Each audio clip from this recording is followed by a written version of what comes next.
1990s, there was a phone that everyone wanted to use. Every young person, every business owner, every student, and even village elders had that phone in their hands. And that phone was Nokia. It was strong, it was simple, and it was everywhere. Nokia dominated more than 40% of the entire mobile phone market. In some countries, it was over 60%. But in less than 5 years, this giant company collapsed. A company worth over $300 billion lost everything. This is the story of how Nokia rose, how Nokia ruled, how Nokia failed, and the powerful business lessons we can learn from their mistakes. This is Fame and Fallouts.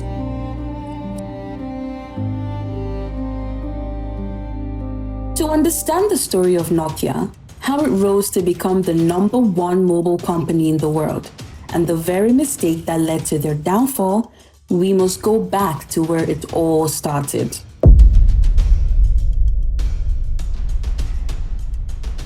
In 1865, a Finnish man named Fredrik Idestam built a small paper mill in Finland close to a river. He used the river to power the machines, and he turned wood into paper. People loved the paper, and business started growing.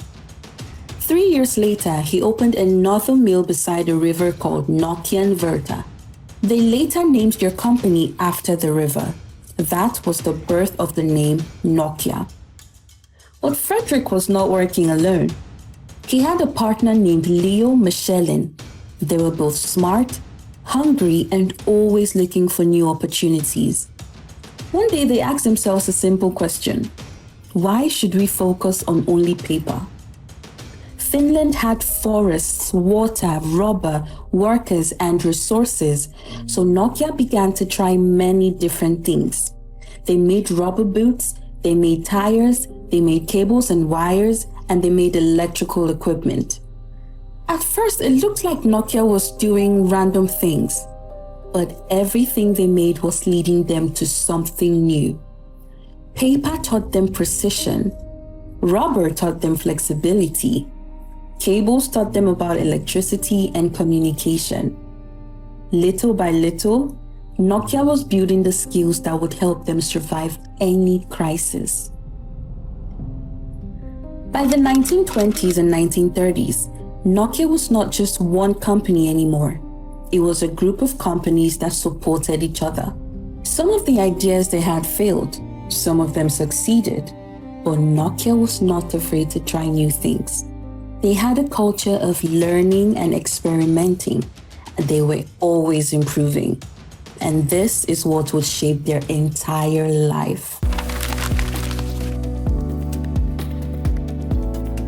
And before Nokia became the king of mobile phones, it was not a phone company at all. It was a company that made paper, rubber, tires, cables, and electricity equipment. But everything changed in the 1960s. Nokia looked at the world and noticed something important. People needed better ways to communicate. Government needed secure communication. Businesses needed faster communication. Technology was moving forward. Nokia knew this was the future, so they slowly started entering electronics.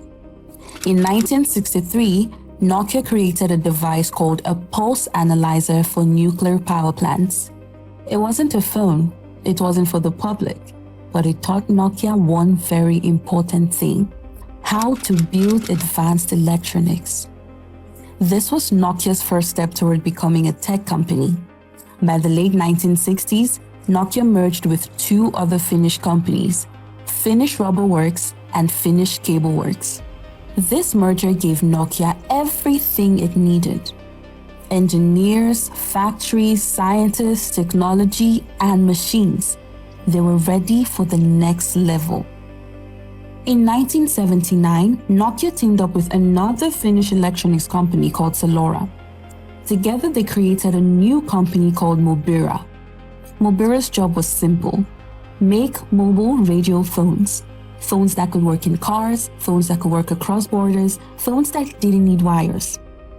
By 1981, Nokia helped build the world's first international mobile network called NMT, Nordic Mobile Telephone.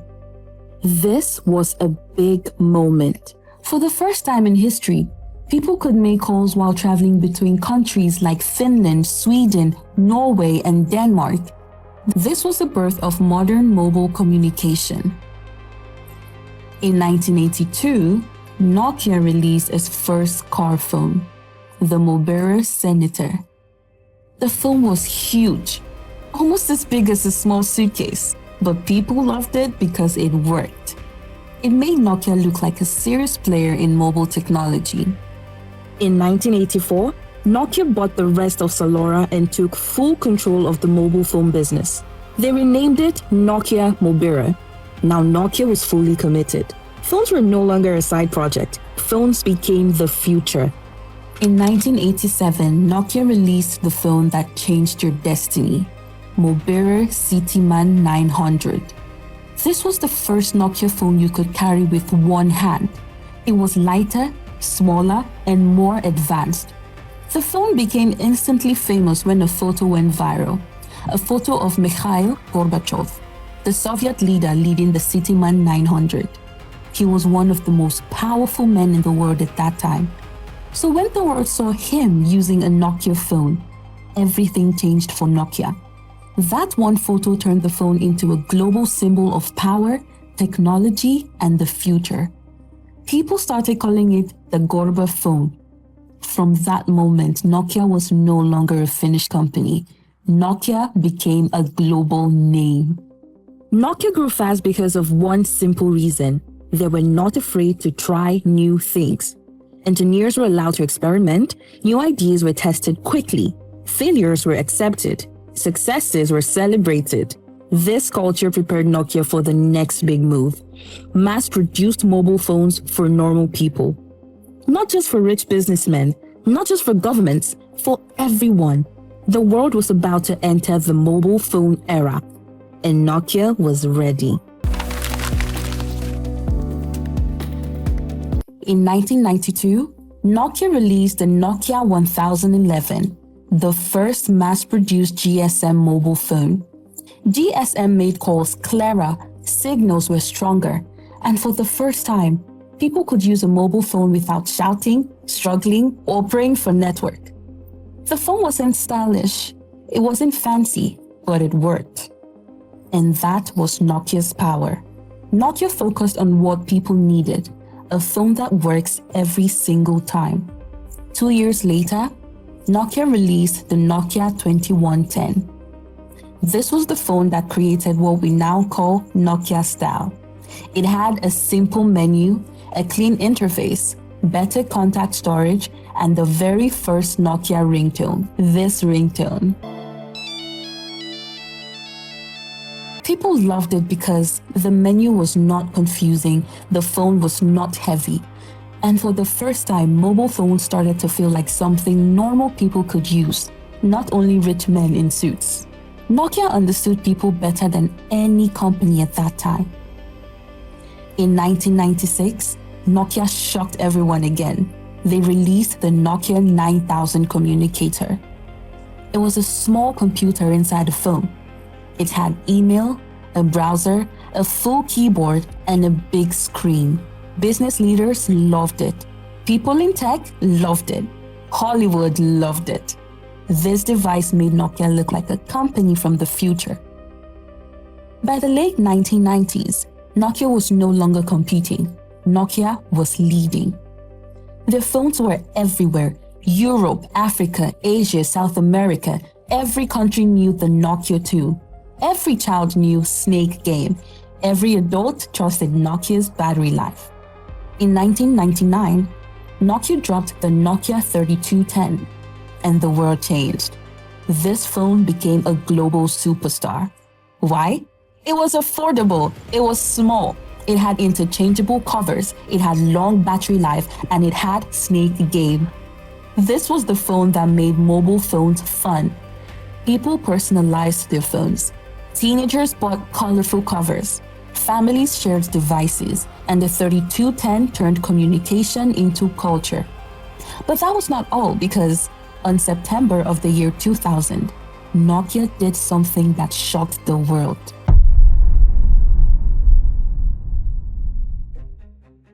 On the 1st of September 2000, Nokia released the legendary Nokia 3310.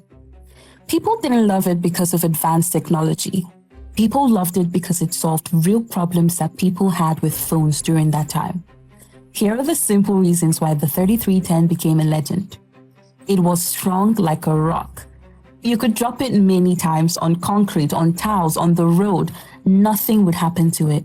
No cracks, no broken screen, no malfunction.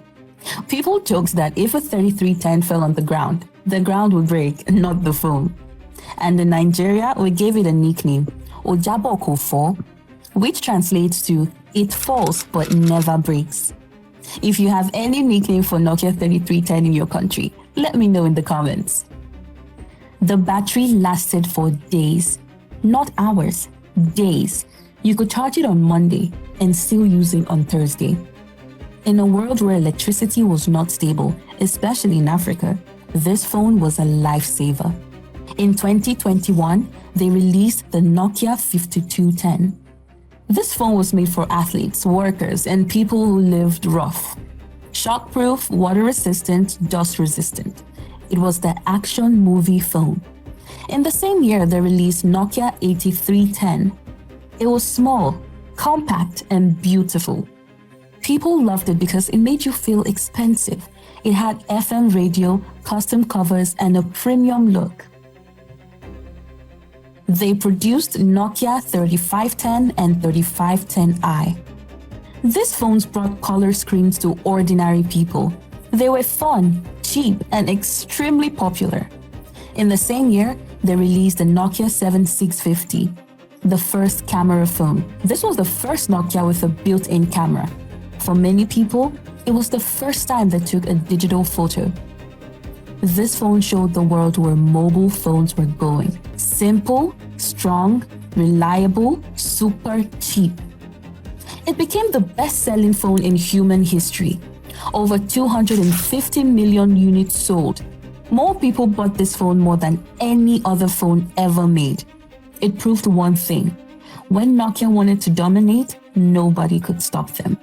Same year, the Nokia 6600 was introduced. One of Nokia's most advanced smartphones at the time.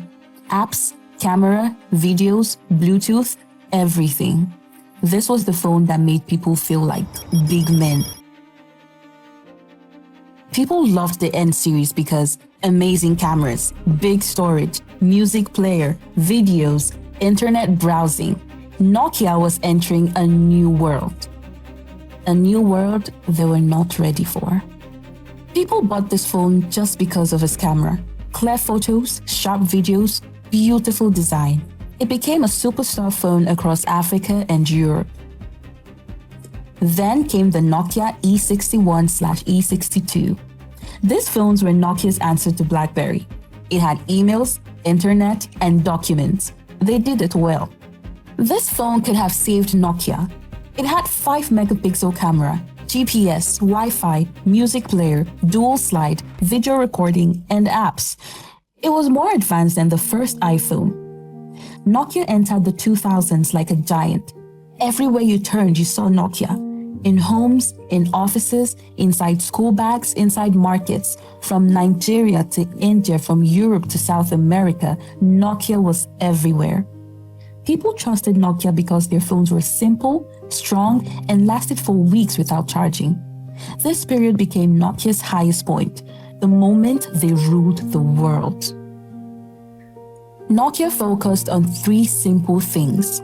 Make phones easy to use, make phones strong, make phones for everyone, not just the rich, everyone, and it worked. People from villages, cities, offices, and schools carried Nokia phones. It became part of life. A Nokia phone was not just a device, it was a companion. By 2008, Nokia was controlling almost 40% of the entire world's phone market. To understand how big that is, imagine, every 3 people using a phone, one of them was holding a Nokia. They were making almost $50 billion a year.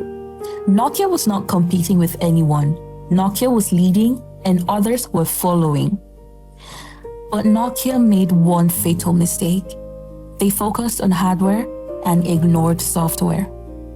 The world was moving to full touchscreens, app stores, and modern operating systems. And Nokia still believed people wanted keypads. This was the beginning of the storm. In 2007, something happened that shook the entire phone industry. A man walked onto a stage in California. He wore jeans, a black shirt, and held a small device in his hand. His name was Steve Jobs. That day, he introduced a phone the world had never seen before.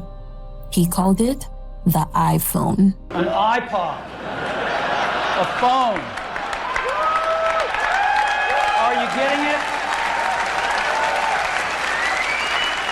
These are not three separate devices.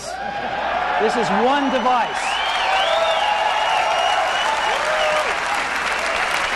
And we are calling it iPhone. It wasn't like Nokia. It didn't have buttons, no keypad, no antenna, no covers to change. Just one big screen you touched with your fingers. People were shocked.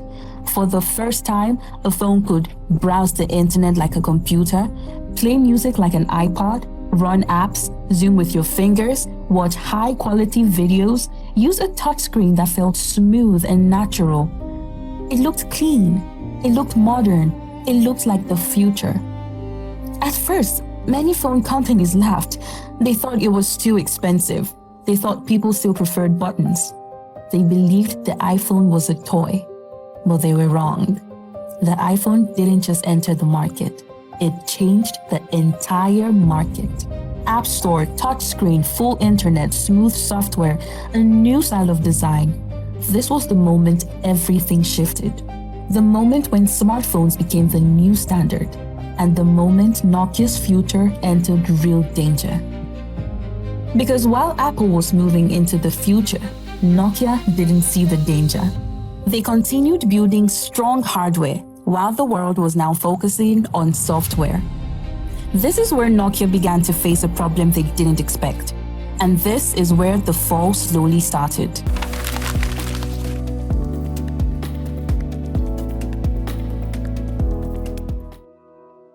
Symbian was Nokia's operating system. In the early 2000s, it was good. But when the world changed, Symbian became a big burden. It was slow, hard to update, not good for touchscreens, and hard for developers to build apps. Apple had iOS. Google had Android. Both systems were fast, modern, and simple. Nokia was still dragging Symbian like a heavy load. Engineers inside Nokia begged the leaders, "We need something new." But decision makers argued for years.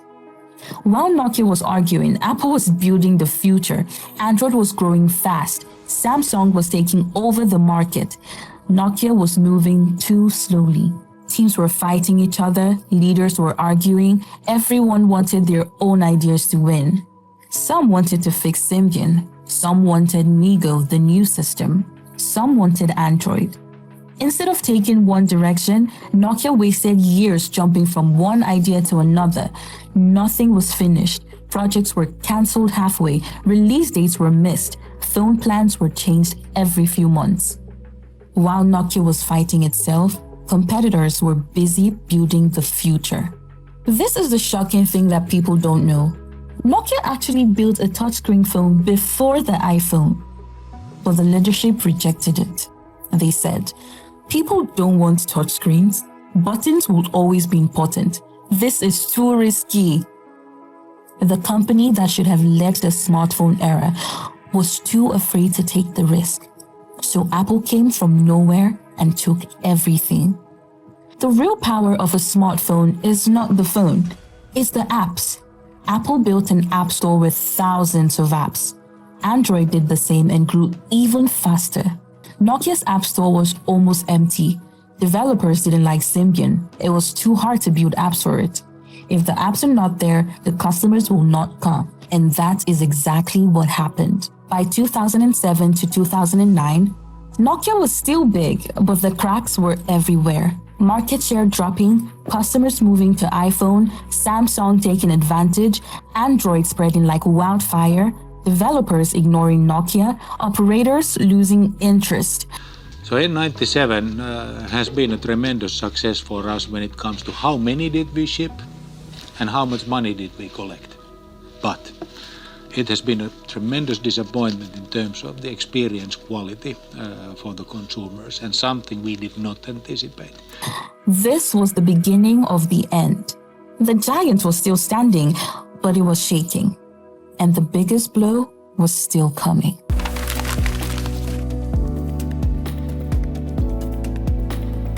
When Nokia began to fail, the company needed a leader who would take control, a leader who would force a direction. And that is when Nokia brought in a man who changed everything. His name was Stephen Elop, the first non-Finnish CEO in Nokia history. People thought he came to save the company, but instead, his decisions pushed Nokia to the grave. When Elop entered Nokia, he didn't waste time. He wrote a message to the whole company, a message that became one of the most famous memos in technology history. He called it the Burning Platform. In the memo, he told employees, Nokia is standing on burning fire. If we stay here, we will die. But if we jump into the cold ocean, we might survive. Apple and Android are killing us. Our software is too old. Symbian is finished. We must act now or Nokia will die. The memo exploded in the media. When it leaked to the public, people panicked. Customers lost trust, partners became scared, investors pulled back, sales dropped. Nokia began to look weak. Very weak. But Elop didn't care. He wanted that shock. He wanted that fear because he wanted to force a change that he already planned. A change that would shape Nokia's future and almost destroy everything. Inside Nokia, there were two choices. One, move to Android. This option made sense. Android was open, Android was growing fast. Samsung used Android and became powerful overnight. Developers loved Android. Android apps were everywhere. If Nokia joined Android early, they would have become number one again. 2. Move to Windows Phone. A platform with almost no users, no apps, no developer support, no strong ecosystem. This option made no sense, but Stephen Elop chose Windows Phone. Why? Because he came from Microsoft. Many people believed he was still loyal to them. Some said he was a Trojan horse, sent to help Microsoft and weaken Nokia. Nobody knows if this was actually true, but the result is clear. The decision destroyed Nokia's phone business. Nokia killed Symbian. They abandoned Migo. They refused Android. Everything was now on Lumia, the Windows Phone series. The phones were beautiful, the colors were bright. Some of its cameras were the best in the world. But the problem was simple. Windows Phone had no apps.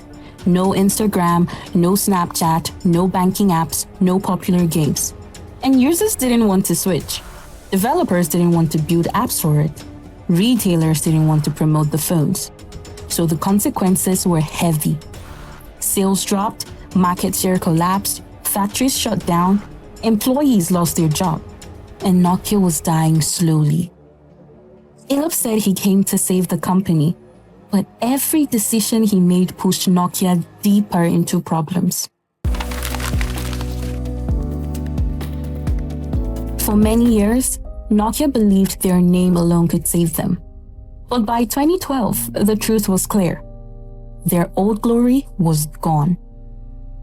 People had moved on, developers had moved on, countries had moved on, and Nokia was now chasing a race they once controlled. Even with the colorful Lumia phones, even with the powerful 41 megapixel camera, one thing remained missing: applications. People wanted WhatsApp, they wanted Instagram, they wanted Snapchat, they wanted banking apps, they wanted games, they wanted everything Android and iPhone already had. But Windows Phone had almost nothing. Carriers stopped promoting Nokia. Retailers stopped recommending Nokia. Even loyal fans started saying, please, just use Android. Inside the company, the pressure was too much. Engineers worked day and night. Designers produced beautiful hardware. By 2013, the company was bleeding money. Factories were closing, people were losing their jobs, investors were angry, shareholders were scared. Something had to happen, and that something was the end. In 2013, Microsoft announced that they will buy Nokia's entire phone division for $7.2 billion. Microsoft is making a big move this morning in the smartphone market. Nokia confirmed it will sell most of its business to Microsoft for $7.2 billion in cash. Nokia will also license its patents and mapping services to Microsoft as part of the agreement. This morning, Microsoft and Nokia announced that we will enter into a transaction whereby Microsoft will purchase substantially all of Nokia's devices and services business and enter into a related patent license agreement. A company that was worth over $200 billion at its peak. To the world, it looked like a business deal. But in truth, it was the funeral of a giant. Nokia, the king of phones. The brand that ruled Africa, Europe, Asia, South America. The company that once sold the 3310, the Communicator, the 1100, the N95.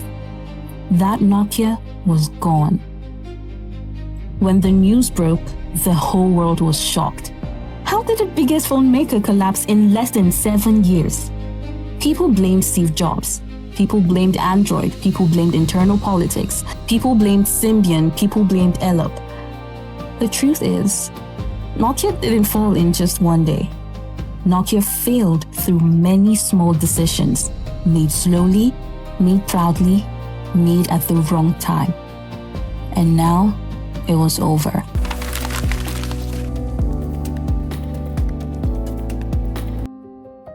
Nokia focused on something bigger than smartphones, 5G technology.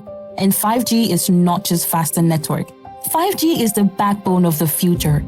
Driverless cars, remote surgeries, smart cities, drones, robots, cloud systems, and factories that run themselves. The companies that control 5G will control the future of the digital world. And Nokia wanted to be one of those companies. To succeed in this new world, Nokia made one of the biggest decisions in history. They bought Alcatel-Lucent, a powerful telecom company known for strong 5G research, a huge patent library, Bell Labs, one of the greatest research labs in the world, and global telecom experience. This immediately transformed Nokia from a falling phone maker into a global network giant. This move changed everything. During this time, Nokia had a new leader, Rajiv Suri.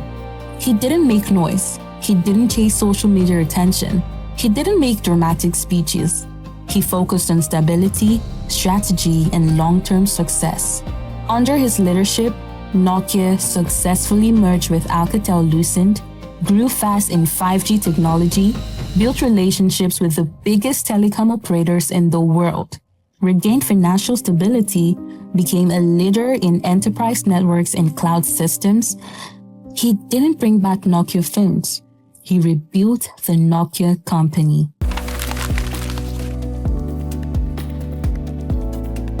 When 5G started rolling out across the world, Nokia was ready.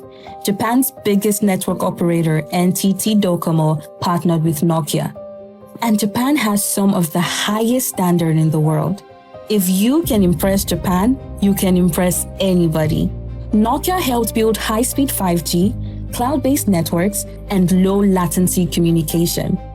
Today, Nokia holds up to 27% of the global 5G market.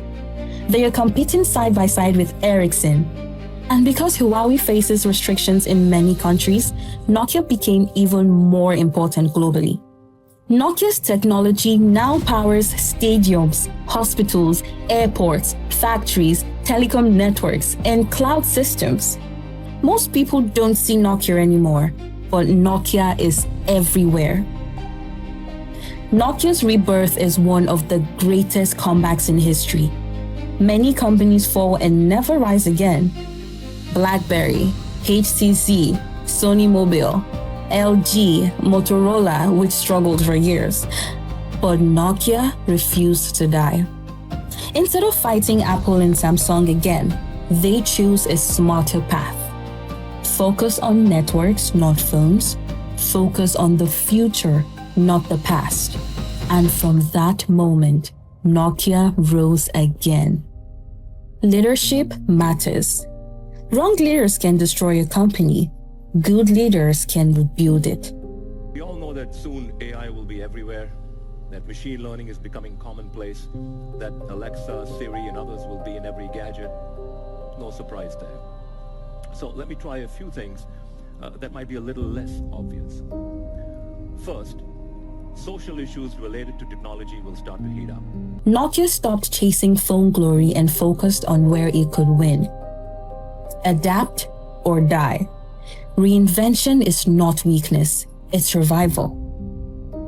A strong brand never truly dies. People still trust the name Nokia because the foundation was strong. Always know when something is not working. Know when to stop. Know when to strategize. Study the market. Adjust to trends. Not by following trend, but by understanding the needs of people. And most importantly, employ people who are open to new ideas, who are ready to take reasonable risk.